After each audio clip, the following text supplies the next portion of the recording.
I I just think this all ties into the discussion about rushing rookie QB. And I think that's a good place for us to kind of start, actually. I guess it was an indirect segue into one of our topics today is that the lack of quarterback hype in this hobby. We've talked about the lack of quarterback. I can't wear these gloves. I look stupid. Lack of quarterback. It is very cold. Lack of quarterback development, kind of like you alluded to. And I think it's a major problem in the NFL, honestly, because we were sitting here this time last year, Ricky, talking about how great CJ Stroud was, how fantastic he was playing, how much of a bust Bryce Young was looking. And this time now, we're looking at CJ Stroud and be like, he's not living up to the hype or the expectations we set upon him. Is he regressing? Is he in a sophomore slump? Is the team bad? Is he bad? Whatever. And then we look at a guy like Anthony Richardson, starter, benched, starting, benched, injured, benched, starting. It's just like we can't have any consistency at the quarterback position, specifically for the young quarterbacks. Now, Jayden Daniels, people will be like, wow, well, is he the exception? Jayden Daniels is what CJ Stroud was last year. And Right. look at Stroud this year. So who's to say, as great as Daniels is playing, and he was my favorite out of the 5 or 6 or whatever that was going to be in the first round, what's to say that he could have a sophomore slump this time next year? So I kind of want to pick your brain about that, Ricky. I mean, is it a NFL problem that they can't develop young quarterbacks or that they rush these young quarterbacks? Or is it maybe a collegiate problem where they're coming out not ready? Or maybe is it a player problem where these guys just absolutely suck? It could be a perfect storm of all three. I do think that these NFL teams do serve these quarterbacks no justice, just throwing them in there when they're not ready. Like, I know that's the new normal now. You know, QBs are expected to perform right out of the gate, but I do think that this is just not the way to do it. They'll hopefully start doing it the same way that they always used to soon. Like, I think Penix is doing it the right way as much as people dogged on that pick. I think the Falcons and Penix are doing it the right way. The situation in Indianapolis sucks. Like, there's no way Anthony Richardson can come out productive, at least this year, from that. From starting to bench, starting, like you said, It's like Mac injured. Jones last year, and that messed with them big time. Yeah, that's going to mess with their head. They don't get like the reps that they need or the observations that they need. It affects the whole card market too. And that's a great point because as we've been going to shows and as we've been buying and selling and as we've been talking about the hobby, of course, at the end of the day, no matter what conversation or what sport we talk about or Pokemon or whatever, it's always going to revolve around the rookie quarterback market. I mean, that is just the pinnacle of sports trading cards right now in this hobby. And it has been for a couple of years, and it probably will continue to be that. Maybe people will smarten up and be like, oh, wow, this fourth, fifth year receiver is actually pretty good. He has a stable market. Maybe we should buy his card instead. Maybe we'll see kind of a change of the guard come then. Who knows?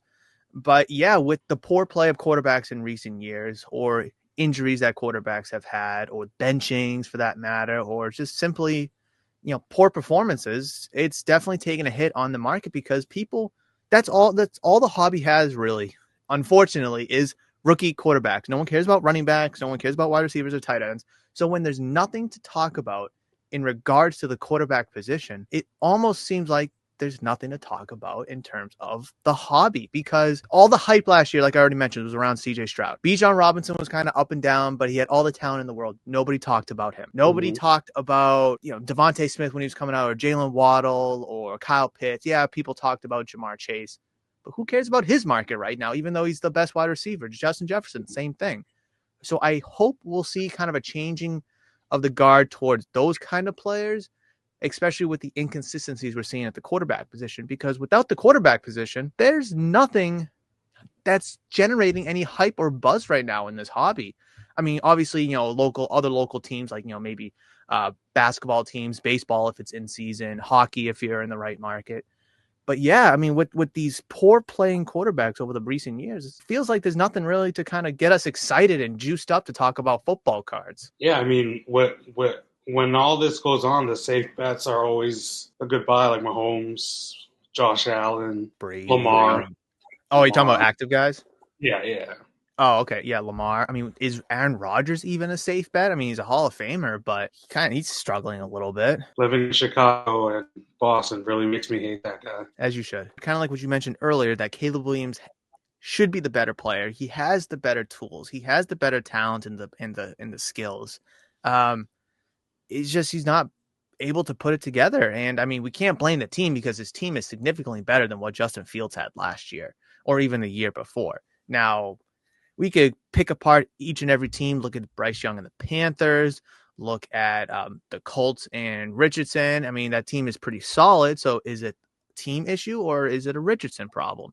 You know, the Panthers suck. So it does Bryce Young suck or does the Panthers just suck? You know, Zach Wilson, you know, do the Jets suck or does Zach Wilson suck? Well, now that they have Aaron Rodgers and they've tried to make upgrades, the team still sucks. So it's a double-bladed sword in such a pull and push battle that we can't figure this market out and we never will. And of course, I'm not looking for consistency, even though I always do. Without these guys to talk about, which the hobby significantly cares about, then are we just going to buy some like Anthony Richardson 10s for $30 and Bryce Young 10s for $20? Like, is that where we're at right now? Because why should we go out and buy the $500, the $1,000 card, the multi-$1,000 cards, the one of ones of these kids when they could either be benched next week, hopefully not injured next week, or they may not get another chance this season. Right. It's just baffling. And that's why, like, when you mention safe bets, your Lamars, your Josh Allen's, your Mahomes, as much as Mahomes is annoying, but when he went from two-time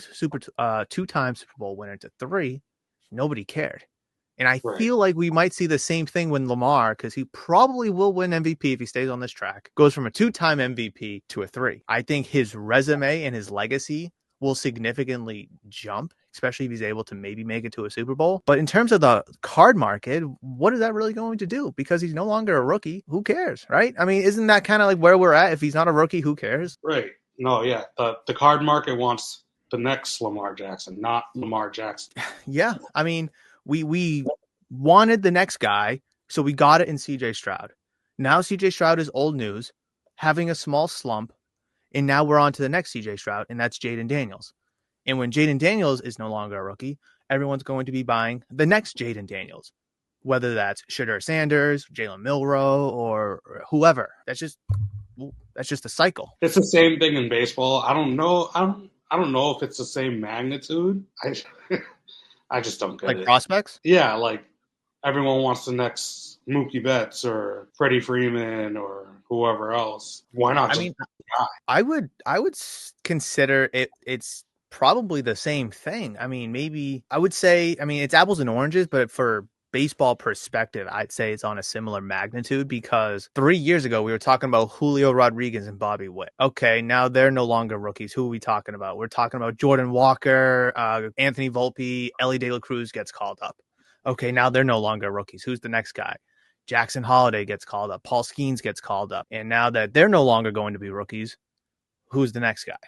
Even though Bobby Witt just had an MVP-like season, probably won't win, but he's a finalist. No one's talking about it. No one could care less. And I think Paul Skeens just absolutely changed the market for pitchers for the next, hopefully, 10 years for when the next guy comes up, whoever that is, that when they do get the call, okay, let's actually buy this pitcher's cards instead of only focusing on position players. So I would say it's a similar magnitude, but again, it's just apples and oranges. It's hard to kind of cross it over. It's going to be hard to live up to Paul Skeens, though. Oh, I agree. 11, I mean, he set the bar absolutely high. 11-3, sub-2 ERA, dating Livy Dunn. But Ricky, let me ask you this.